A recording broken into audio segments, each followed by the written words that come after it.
ಈ ತರ ಕ್ಷೇತ್ರಕ್ಕೆ ಯಾರ್ಯಾರು ಕೆಟ್ಟ ಹೆಸರು ಮಸಿ ಬೆಳಿತಾರೆ ಅವರೆಲ್ಲ ಸರ್ವನಾಶನ ಆಗೋದಂತೂ ಗ್ಯಾರಂಟಿ.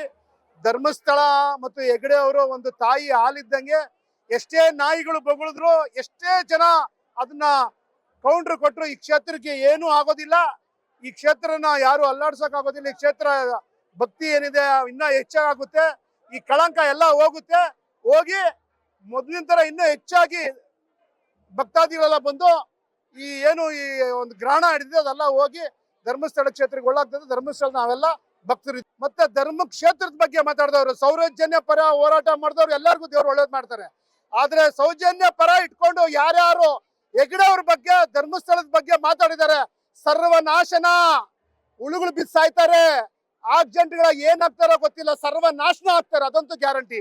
ಹೆಗಡೆ ಅವ್ರ ಬಗ್ಗೆ, ಕಾವಂದಿರ ಬಗ್ಗೆ, ಮತ್ತೆ ಅವರ ಕುಟುಂಬದ ಬಗ್ಗೆ, ಮತ್ತೆ ಧರ್ಮಸ್ಥಳದ ಕ್ಷೇತ್ರದ ಬಗ್ಗೆ ಯಾರ್ಯಾರು ಬಟ್ ತೋರಿಸಿ ಕೆಟ್ಟದಾಗಿ ನೀಚವಾಗಿ ಮಾತಾಡಿದಿರೋ ಅದವರೆಲ್ಲ ಸರ್ವನಾಶನ ಆಗ್ತೀರಾ. ಇದು ಧರ್ಮಸ್ಥಳ ಮಂಜುನಾಥ ಸ್ವಾಮಿ ಮೇಲೆ ಆಣೆ.